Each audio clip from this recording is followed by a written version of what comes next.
శ్రీ గాయత్రీదేవి అవతారం ఎలా వచ్చిందో తెలుసుకుందామా. ఒకసారి విశ్వాన్ని రక్షించడానికి బ్రహ్మదేవుడు యాగం ప్రారంభించాడు.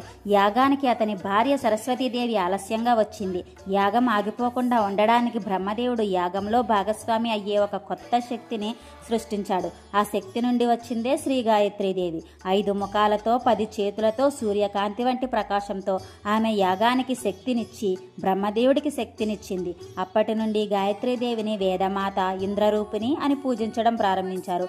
ఇలా ఒకసారి ఒక విద్యార్థి చదువులో విఫలమవుతూ నిరాశగా ఉన్నాడు.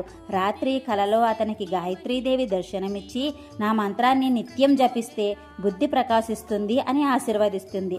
ఆ విద్యార్థి ప్రతి ఉదయం గాయత్రి మంత్రం జపించడం ప్రారంభించాడు.